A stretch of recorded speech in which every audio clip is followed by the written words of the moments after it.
हैं पंकज, ये यहां पर हम आपको दिखा रहे हैं, तस्वीरें आपको दिखा रहे हैं और यहां पर अब पंकज चौधरी का संबोधन हो रहा है। सब लोग अपने स्थान पर बैठे रहेंगे। बोली भारत माता की, भारत माता की, वंदे वंदे। एक बार जरा तालियों की गड़गड़ाहट से स्वागत करेंगे। बोली भारत माता की।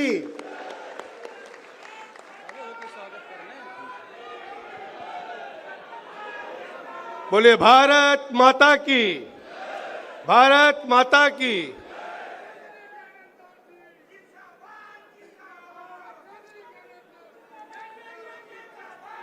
कल से आज तक प्रदेश भर के देवतुल्य कार्यकर्ताओं का जो अपूर्व स्नेह मुझे प्राप्त हुआ है, उससे मैं गदगद और अभिभूत हूं। मंच पे विराजमान उत्तर प्रदेश के यशस्वी मुख्यमंत्री आदरणीय योगी आदित्यनाथ जी महाराज, भारत सरकार के मंत्री और प्रदेश अध्यक्ष चुनाव केंद्रीय चुनाव अधिकारी आदरणीय पीयूष गोयल जी, माननीय के लक्ष्मण जी, नवनिर्वाचित माननीय केशव मौर्य जी, निवर्तमान अध्यक्ष भूपेंद्र चौधरी जी, ब्रजेश पाठक जी, पूर्व प्रदेश अध्यक्ष महेंद्र पांडे जी, प्रदेश महामंत्री संगठन आदरणीय धर्मपाल जी, राज्यसभा सांसद और राष्ट्रीय महामंत्री राधा मोहन दास अग्रवाल जी, राष्ट्रीय महामंत्री श्री अरुण सिंह जी, पूर्व प्रदेश अध्यक्ष और राज्यसभा सांसद लक्ष्मीकांत वाजपेयी जी, श्रीमती रेखा वर्मा जी, राष्ट्रीय उपाध्यक्ष तारिक मंसूर जी, राष्ट्रीय उपाध्यक्ष भाजपा सुरेंद्र सिंह नागर जी, राष्ट्रीय मंत्री और राज्यसभा सांसद पूर्व अध्यक्ष डॉक्टर रमापति राम त्रिपाठी जी, पूर्व अध्यक्ष सूर्य प्रताप शाही जी, पूर्व अध्यक्ष स्वतंत्र देव सिंह जी, हमारे साथ हमारे साथी भारत सरकार के मंत्री बीएल वर्मा जी, और पूरे प्रदेश से आए हुए मेरे प्रिय कार्यकर्ता साथियों, माननीय सांसदगण, माननीय विधायकगण, पूर्व सांसद, पूर्व विधायक, जिला पंचायत अध्यक्ष, मंडल अध्यक्ष, भाजपा के पदाधिकारी, पूर्व पदाधिकारी और मेरे मीडिया के साथियों, आप सबको मैं सादर प्रणाम करता हूं, आपका वंदन करता हूं, आपका अभिनंदन करता हूं। साथियों, गोमती नदी के किनारे स्थित प्रदेश की राजधानी लखनऊ में आप सभी के स्नेह, उत्साह, रोमांच एवं हार्दिक स्वागत से खुद को धन्य मान रहा हूं। भारत के सबसे बड़े प्रदेश, जिसे भारत की राजनीति का केंद्र बिंदु माना जाता है, ऐसे अपने उत्तर प्रदेश में भाजपा के प्रदेश अध्यक्ष का दायित्व लेते समय मैं रोमांचित हूं, उत्साहित हूं और गौरवान्वित महसूस कर रहा हूं। कार्यकर्ताओं के इस महासंगम के अवसर पर आप सभी कार्यकर्ताओं की प्रेमपूर्ण भावना से स्वयं को मैं जोड़ रहा हूं। तब यह भाव और बढ़ गया कि केंद्रीय नेतृत्व ने मुझे कितनी बड़ी जिम्मेदारी सौंपी है। आदरणीय प्रधानमंत्री श्री नरेंद्र मोदी जी, राष्ट्रीय अध्यक्ष श्री जेपी नड्डा जी, गृह मंत्री श्री आदरणीय अमित शाह जी, रक्षा मंत्री आदरणीय राजनाथ सिंह जी और संघ परिवार का हृदय तल से, हृदय की गहराइयों से मैं धन्यवाद देता हूं कि उन्होंने मुझे मेरे ऊपर भरोसा जताया और मुझे महान दायित्व सौंपा है। साथियों, ये भारतीय जनता पार्टी जैसी लोकतांत्रिक पार्टी में ही संभव है कि वह मुझ जैसे सामान्य कार्यकर्ता को भी एक बड़ी जिम्मेदारी मिल सकती है। हमारी पार्टी में कोई वाद नहीं चलता है, ना परिवारवाद चलता है और ना जातिवाद चलता है। हमारी पार्टी का नेतृत्व न किसी खास परिवार को मिलता है और न ही किसी खास जाति को मिलती है। हमारी पार्टी में कोई भी व्यक्ति, कोई भी सक्रिय कार्यकर्ता बड़े से बड़े दायित्व को पहुंच सकता है। इसलिए हम सबको अपनी पार्टी पे गर्व है। साथियों, मैं राजनीतिक जीवन का आरंभ कोई सुनियोजित मेरा नहीं था, बल्कि एक गलत के सामने हार ना मानने की जिद में हम राजनीति में ऊपर तक आए। मित्रों, हमारे यहाँ समीर सिंह जी बैठे हुए हैं, तमाम हमारे गोरखपुर के लोग बैठे हैं। 1989 में मैं जब सभासद हुआ और सभासद जीतने के बाद डिप्टी मेयर के चुनाव में कुछ कानूनी बाधाएं डाली गई जो एकदम अनुचित था और गलत भी था। अपने समर्थकों के साथ हमने कोर्ट केस किया, सिविल कोर्ट से लोअर कोर्ट से लगा करके और सुप्रीम कोर्ट तक 7 महीने के भीतर हमने वो लड़ाई लड़ करके वहां से विजय श्री लेकर आया और पूरे गोरखपुर का डिप्टी मेयर में बना। और मानिए ऐसा पहला केस होगा, क्योंकि इलेक्शन पटिशन हम सब जानते हैं कि इलेक्शन पटिशन होता है, आदमी का कार्यकाल या तो पूरा हो जाता है या तो नया चुनाव हो जाता है। लेकिन ये पहला उदाहरण था कि इस पटिशन में कहीं ना कहीं इलेक्टेड पर्सन को स्टे भी किया गया था और 7 महीने के अंदर निर्णय भी आया था। इसलिए इस राजनीति में आने का मुझे मौका मिला था। मित्रों, साथियों, अगर देखें तो इसके बाद 1991 में भारतीय जनता पार्टी ने मुझे 26 साल के उम्र में 26 साल के उम्र में भारतीय जनता पार्टी ने मुझे महाराजगंज से पहली बार लोकसभा चुनाव लड़ने का आदेश दिया और महाराजगंज का लोकसभा प्रत्याशी बना।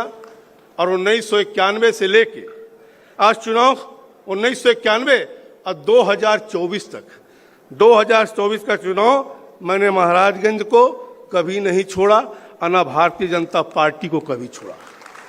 और एक ही पार्टी, एक ही संसदीय क्षेत्र में 7 बार सांसद बनने का मुझे आशीर्वाद प्राप्त हुआ है। मित्रों, ये सब संभव हुआ है तो भाजपा के अथिक परिश्रम से, महाराजगंज की जनता की वजह से, अटूट प्रेम एवं भरोसे से माननीय प्रधानमंत्री जी नरेंद्र मोदी जी ने मुझे भारत सरकार में वित्त राज्य मंत्री की जिम्मेदारी दी और इसे मैं निष्ठा एवं कुशलता पूर्वक निभा रहा हूं। लेकिन मेरी ये नई जिम्मेदारी मेरी अब तक की सभी जिम्मेदारियों से अधिक गंभीर और चुनौतीपूर्ण है। लेकिन मुझे विश्वास है कि भाजपा उत्तर प्रदेश के गौरवशाली कार्यकर्ताओं का स्नेह एवं समर्पण इस महान दायित्व के निर्वहन में मेरी मदद करेगी। मुझसे पहले 1980 से अब तक 15 प्रदेश अध्यक्ष ने उत्तर प्रदेश भाजपा को सींचा है। मैं सभी के अनुभवों से सीखने का और मार्गदर्शन प्राप्त करने का भी प्रयास करूंगा। मित्रों, और कहने इस मंच पे दिवंगत हमारे पूर्व प्रदेश सचिवों की पूर्ण आत्माओं को मैं अपनी श्रद्धांजलि अर्पित भी करता हूं। साथियों, किसी भी राजनीतिक दल के 4 सबसे महत्वपूर्ण स्तंभ होते हैं: कार्यकर्ता, कार्यालय, कार्यक्रम और कोष। कार्यालय कार्यक्रम एवं कोष बहुत महत्वपूर्ण है। कार्यालय हम सबके लिए तीर्थ है। हम पार्टी के लिए राजनीति विचारों को देश की जनता तक पहुंचाते हैं और इन सब के लिए कोष की आवश्यकता होती है। लेकिन इन सब से महत्वपूर्ण है कार्यकर्ता, कि अगर डेडिकेटेड कार्यकर्ता नहीं है तो बाकी चीजें व्यर्थ है। साथियों, मैं महाराजगंज के कार्यकर्ताओं से हमेशा कहता हूं कि कार्यकर्ता ही मेरी सर्वोपरि है। वो मेरा बल है और मेरी पूंजी भी है। और मैं 1991 से लेकर 2024 तक के सभी चुनाव अपने कार्यकर्ताओं के दम पर लड़ा है। मेरे मन में अपने कार्यकर्ताओं के प्रति बहुत आदर है और आज इस मंच से मैं पूरे प्रदेश के भाजपा कार्यकर्ताओं से कहना चाहता हूं कि आप मेरे लिए सर्वोपरि हैं। आपके लिए मैं लड़ूंगा, अड़ूंगा और लड़ूंगा भी मित्रों। आपकी बात भी सुनूंगा,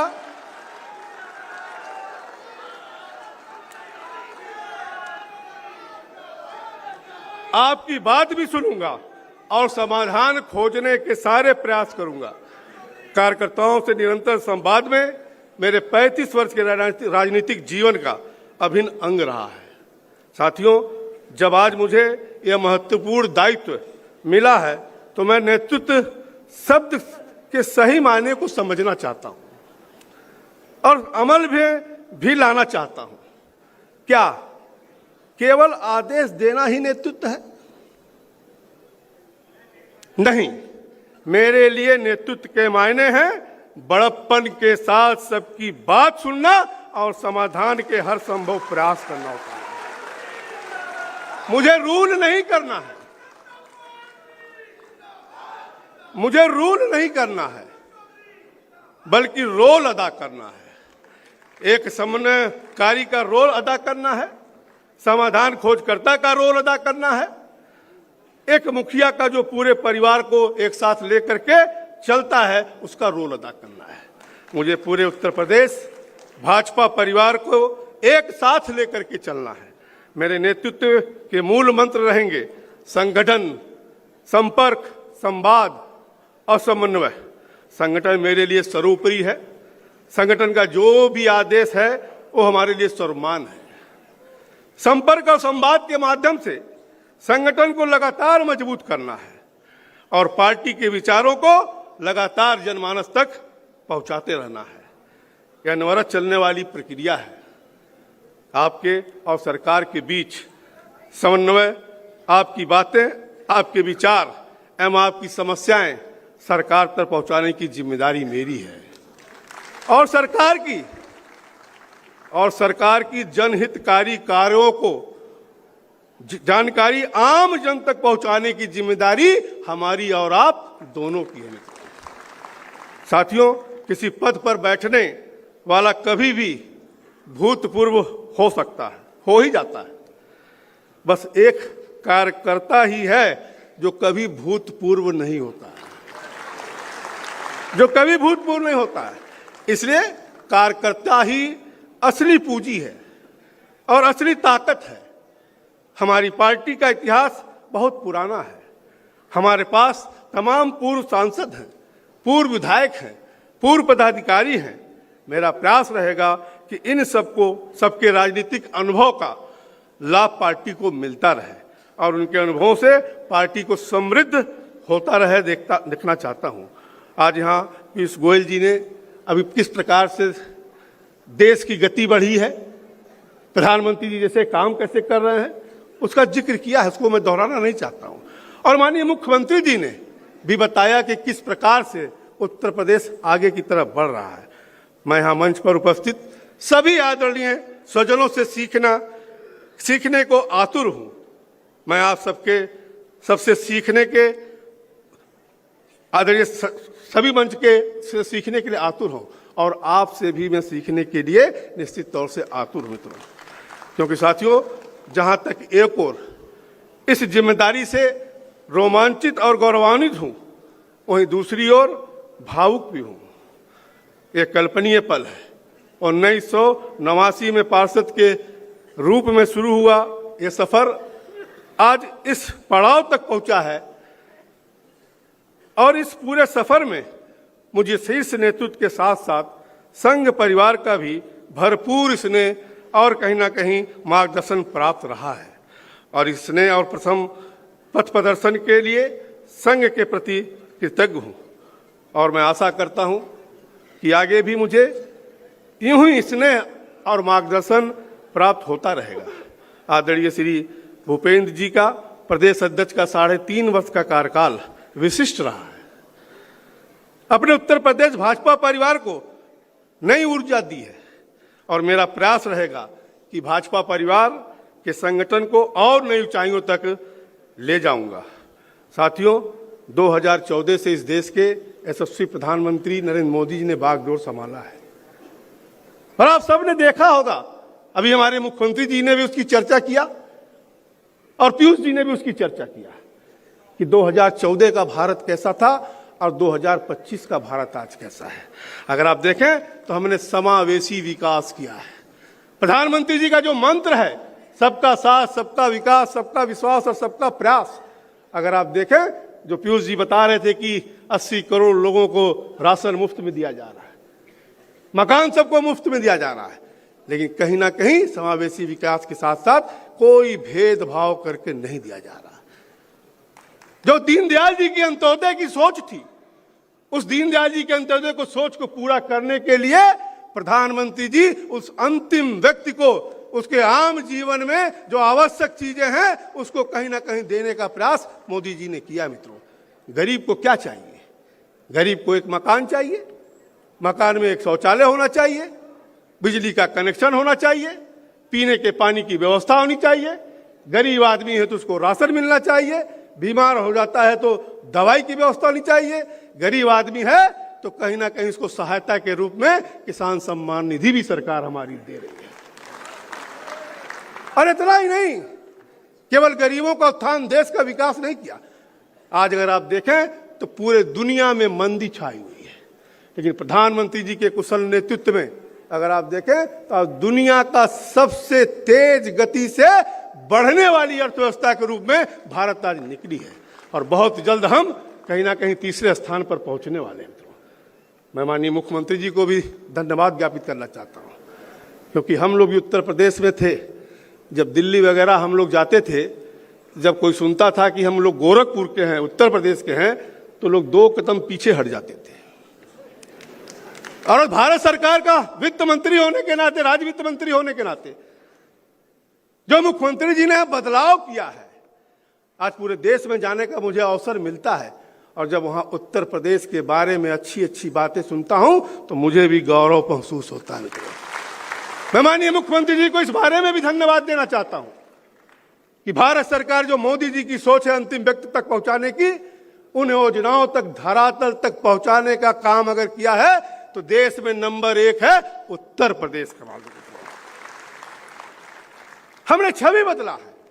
चंद्रयान से चंद्रमा के साउथ पोल पर कहीं ना कहीं हमने सफल लैंडिंग किया है, जो कि विकसित राष्ट्र भी नहीं कर सके हैं। मित्रों, यही नहीं, अगर आप देखें साथियों, तो माननीय मुख्यमंत्री जी ने इस प्रदेश का कायाकल्प करने का काम किया है। इसलिए माननीय मुख्यमंत्री जी ने एक विशेष आग्रह आप लोगों से किया है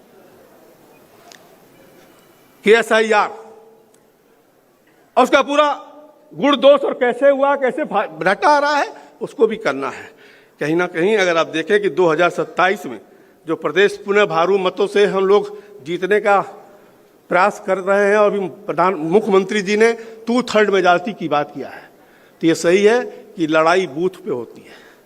और SIR जो 12 दिन का समय बाकी है, इसमें हम आप सबसे निवेदन करेंगे कि सारा काम छोड़ करके माननीय मुख्यमंत्री जी ने जो विषय को रखा है उसके लिए हमें हर बूथ पर जाने की आवश्यकता है और अपने मतदाताओं का नाम कटने ना पाए उसके लिए हमें जाने की आवश्यकता है। मित्रों, और अभी देखें आप तो अंत में मैं अभूतपूर्व क्षण के इस मंच के माध्यम से शीर्ष नेतृत्व के प्रति और आप सबके प्रति अपनी कृतज्ञता व्यक्त करता हूं। अत्यंत सादर के साथ कोटि कोटि प्रणाम करता हूं और निश्चित तौर से मैं जितना आपके बीच में बोला हूं, जितने हमारे बारे में जानते हैं, मैं आपके साथ कंधा से कंधा मिलाकर आपके दुख दर्द में शामिल रहूंगा। जय हिंद, जय भारत। धन्यवाद माननीय प्रदेश अध्यक्ष जी। तो आप सुन रहे थे उत्तर प्रदेश के नवनिर्वाचित प्रदेश अध्यक्ष पंकज चौधरी को, किस तरह से उन्होंने बताया कि कार्यकर्ता ही है संगठन में जो कभी पूर्व नहीं होता है, यानी उसके साथ पद की उसे कोई लालसा नहीं होती है, लेकिन एक कार्यकर्ता ही आपको आगे बढ़ने के लिए और पार्टी को आगे बढ़ने की मजबूत रीढ़ होता है। कार्यकर्ताओं पर जोर दे रहे थे नवनिर्वाचित बीजेपी अध्यक्ष पंकज चौधरी।